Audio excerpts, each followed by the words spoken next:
সময়ের ছারণীর হাত ধরে এগিয়ে চলেছিলাম আমার সাধ ও সাধ্যের মেলবন্ধন করে।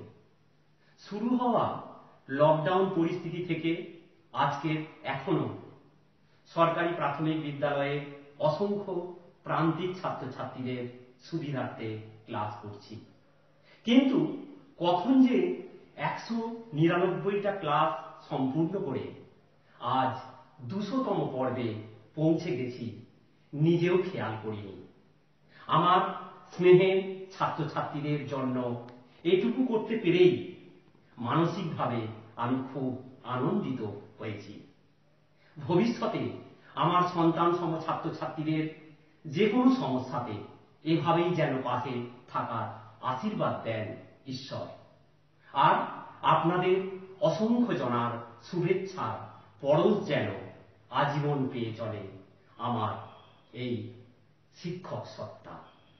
আজ আমি 200তম ক্লাস নেব, চতুর্থ শ্রেণীর আমাদের পরিবেশ। তাই চলে এসো আমাদের পরিবেশ। এই আজ আমার 200তম ক্লাস, চতুর্থ শ্রেণীর আমাদের পরিবেশ। তাই চতুর্থ শ্রেণীতে তোমরা যারা পড়ো, তোমাদের আমাদের পরিবেশ বইয়ের 11 থেকে 13 পাতার মধ্যে যে পড়াটা আছে সেই পড়াটা আমি তোমাদের বোঝানোর চেষ্টা করব। চলে এসো। তোমাদের যে একক, সেই একক হলো পরিবেশের উপাদান, জীব জগৎ। আর তার উপএকক নানা প্রাণীর নানা রূপ, জলজ প্রাণীর কথা এবং পাখির মতো উড়ব। প্রথমে নানা প্রাণীর নানা রূপ। এটা তোমরা পড়লে বুঝতে পারবে যে প্রাণীরা বিভিন্ন রকম রূপ ধারণ করে। কেন? এটা পড়লেই বুঝতে পারবে। আমি যেটা পড়ে বুঝতে পেরেছি যে এই যে দেখতে পাচ্ছ, এটা কি? এটা হচ্ছে গিরগিটি। এই গিরগিটির কথা তোমাদের মতো একজন বলছে যে তাদের প্রাচীরে এই গিরগিটিকে রোদ পোহাতে দেখেছিল। আবার জবা গাছের ডালেও দেখেছিল। রং যখন জবা গাছের ডালে ছিল তখন ছিল ধূসর রঙের, আর যখন প্রাচীরের দেওয়ালে দেখতে পেল তখন গিরগিটাকে দেখলো লাল রঙের, লালচে রঙের ধারণ করেছে। অর্থাৎ গিরগিটিটা যেখানে ছিল সেই রকম রং ধারণ করেছে। জবা গাছে ছিল, সেখানে ধূসর রং নিয়েছিল। জবা গাছের যে ডাল সেই রকম ছাই রঙের ধারণ করেছিল, ছাই রং। আর যখন প্রাচীরের দেওয়ালে তখন কি না, তখন লালচে রং ধারণ করেছিল। কেন জানো? আসলে নিজেকে বাঁচানোর জন্য, আত্মরক্ষা করার জন্য। কেন না, যখন দেওয়ালে ছিল, প্রাচীরের দেওয়ালে ছিল, তখন প্রাচীরের যে লালচে রঙের রং ধারণ করেছিল যাতে আমরা বুঝতে না পারি, যাতে শত্রুরা বুঝতে না পারে, সেই জন্য। আবার জবা গাছের ডালে যখন ছিল তখন ছাই রং ধারণ করেছিল। তখন কেন ধারণ করেছিল না, জবা গাছের ডাল ছাই রঙের মতো। তাহলে জবা গাছের ডালে থাকলে আমরা বুঝতে পারবো না, অর্থাৎ ওর শত্রুরা ওকে ধরতে পারবে না, মারতে পারবে না, সেই জন্য। আবার একজন বলছে, দেখো এই যে গাছের ডালে দেখতে পাচ্ছ, এটা একটা সাপ। বলছে আমাদের বাড়ির পাশে গাছের ডালে একটা সবুজ রঙের সাপ দেখতে পেয়েছিল। সে কিন্তু বুঝতে পারেনি, নড়া দেখে, গাছের ডালের নড়া দেখে বুঝতে পেরেছিল সাপটার কথা। একদম তাই। এইরকম সবুজ রঙের সাপ আমরা দেখতে পাই। কেন এই সবুজ রং ধারণ করেছে না, সাপটা শত্রুর হাত থেকে রক্ষা পাওয়ার জন্য, নিজেকে বাঁচানোর জন্য ও ওই রূপ ধারণ করেছিল।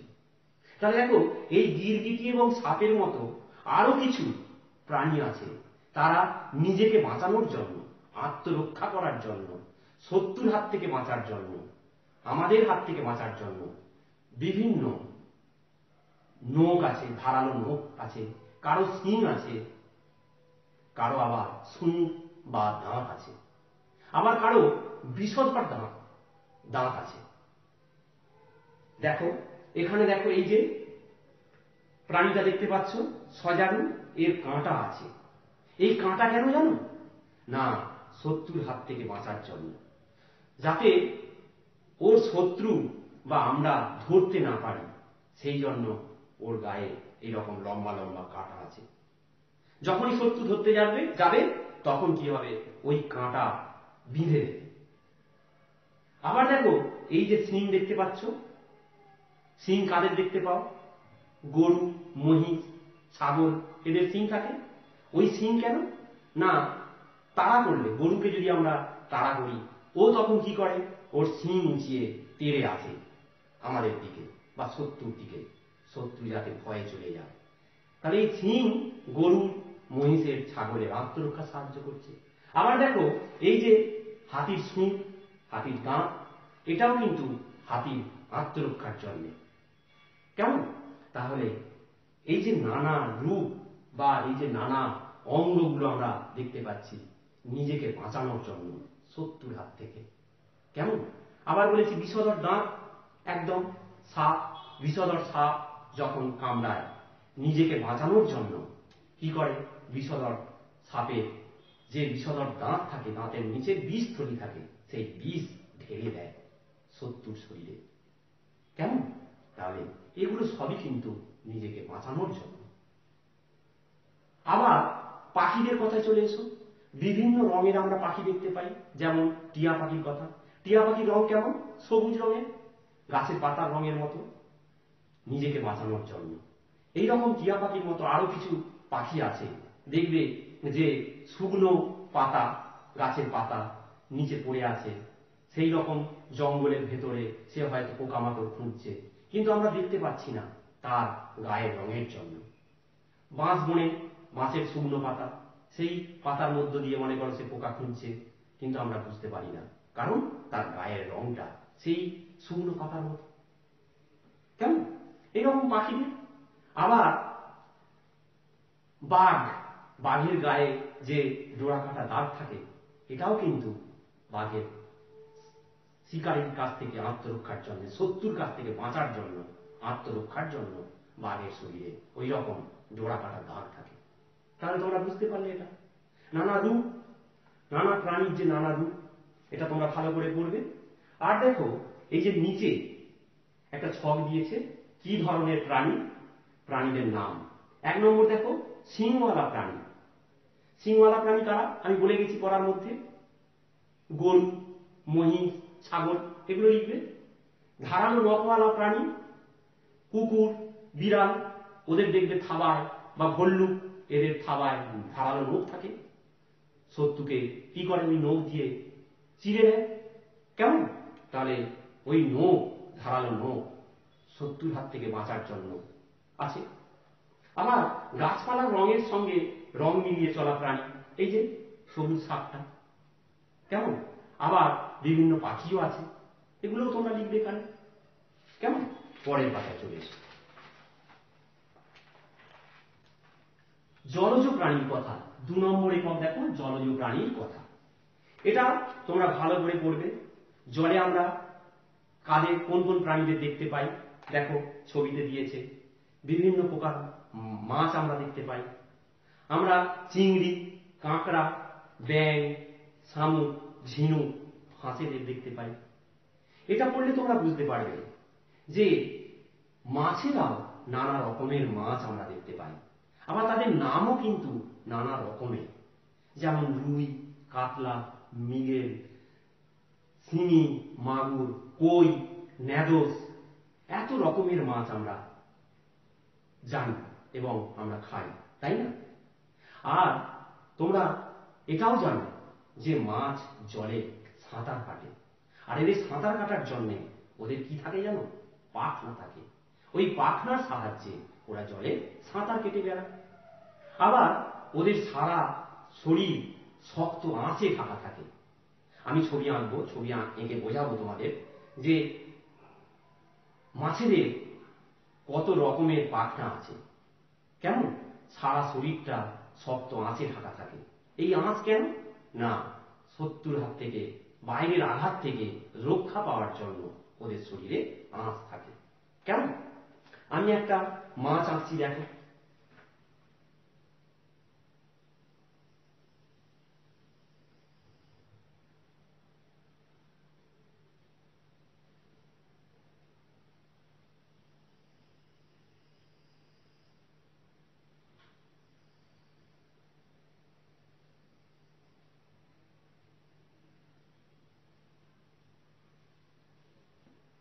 এইরকম এইরকম তোমরা মাছ দেখেছো।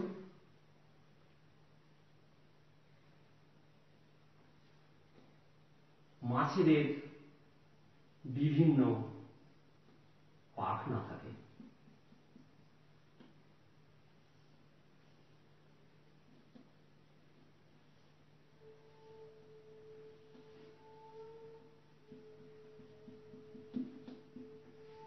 এখানে দুটো পাখনা, এটাকে বক্ষ পাখনা বলে। আমি এঁকে ফেলি আগে।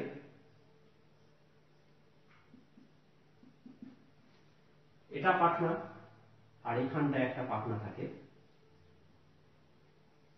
আর এটা জানো তোমরা লেজ, আর আঁশ থাকে।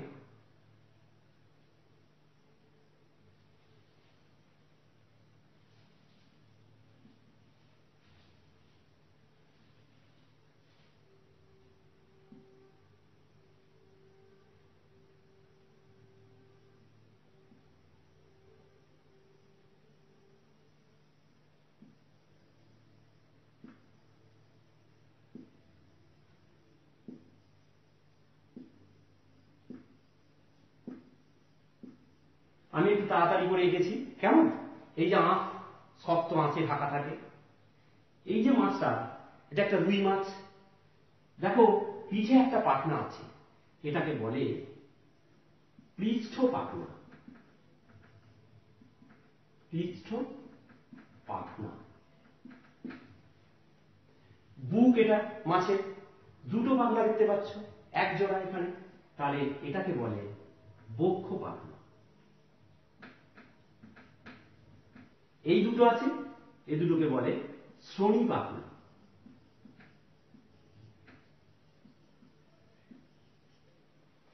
পাইপ গাছে যে পাখনাটা আছে, এটাকে বলে পাই পাখনা।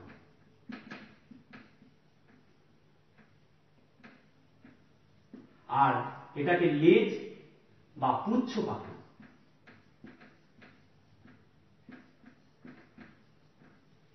কেমন? 7টা পাখনা আছে।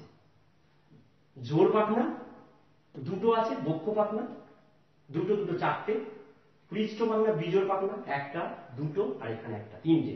3 আর 4 7টা, তাহলে 7টি পাখনা। 7টি পাখনা। রুই, কাতলা, মৃগেল, এই মাছগুলোর 7টি পাখনা থাকে।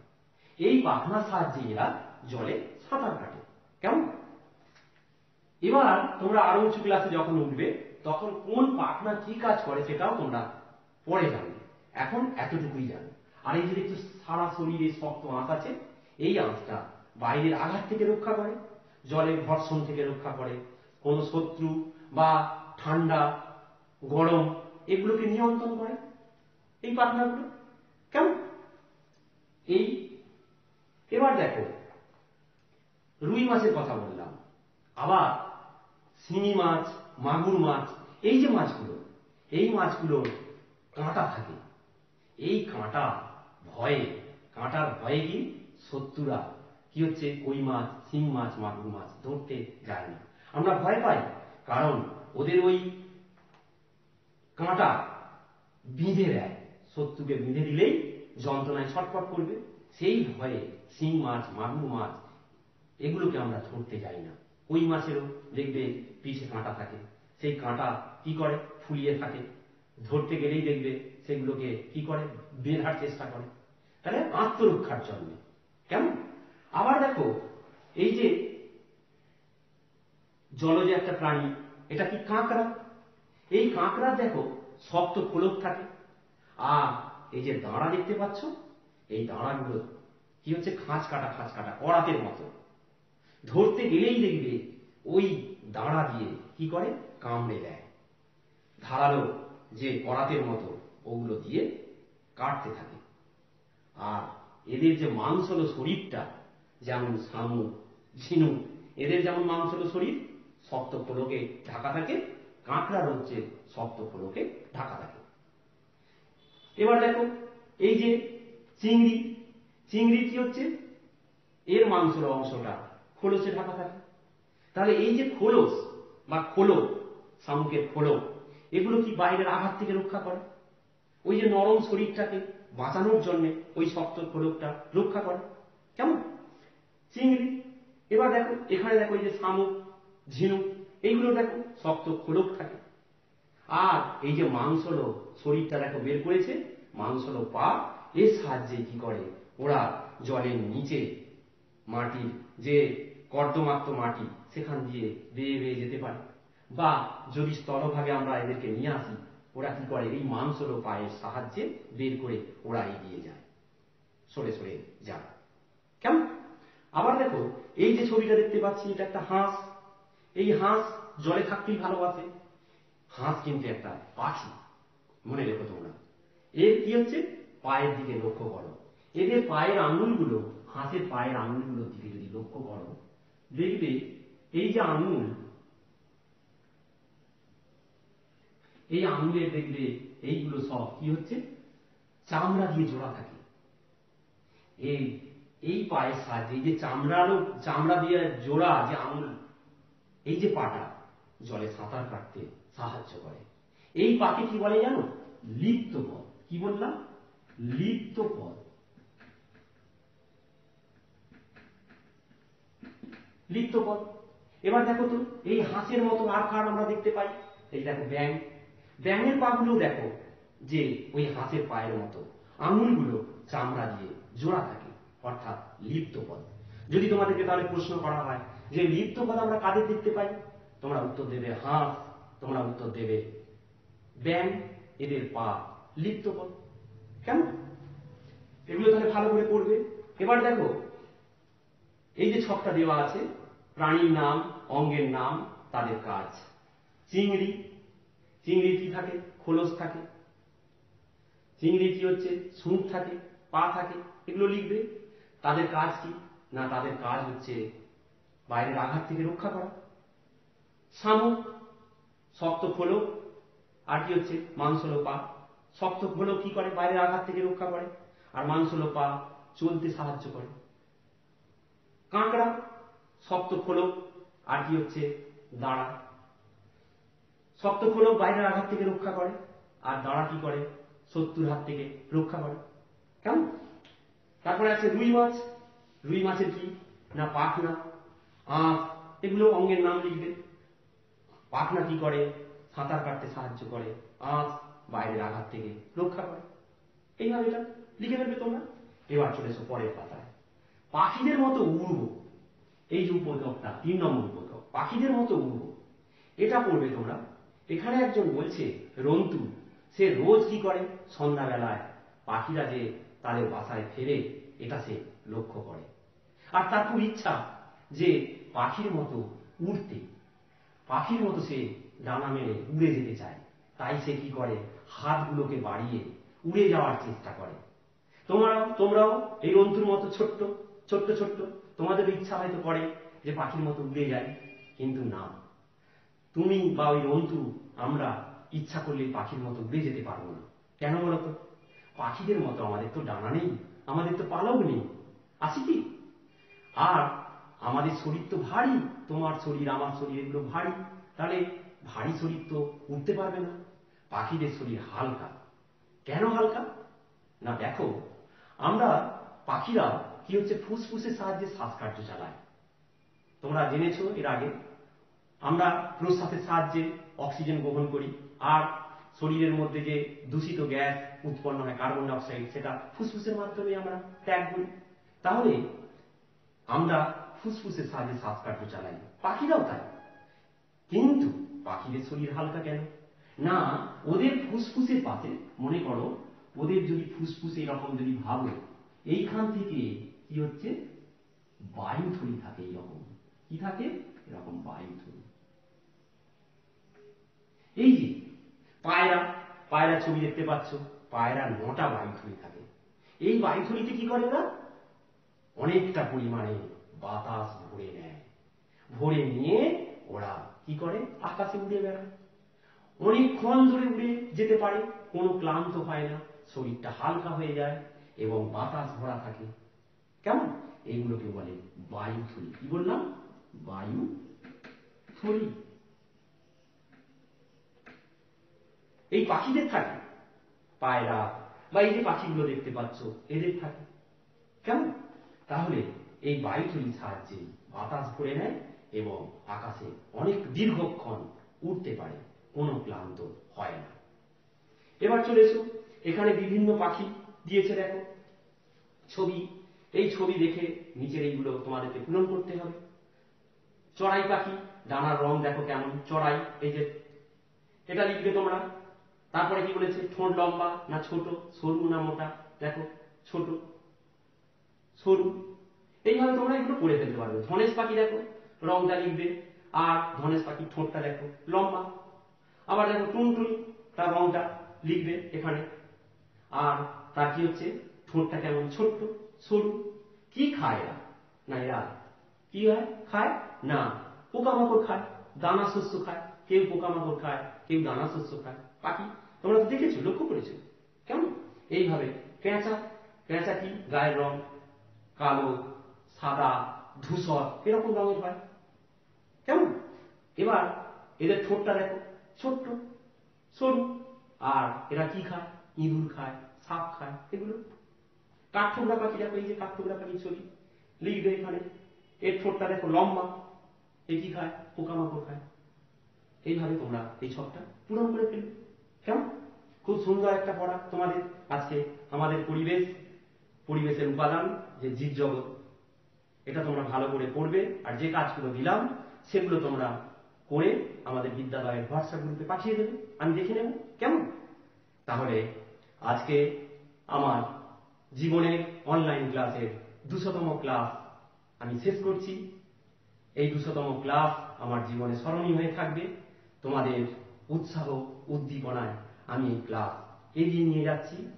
যতদিন এই রকম তোমাদের স্কুলে ছুটি থাকবে, আমি চেষ্টা করব আমি তোমাদের এইভাবে ক্লাস নিয়ে যেতে।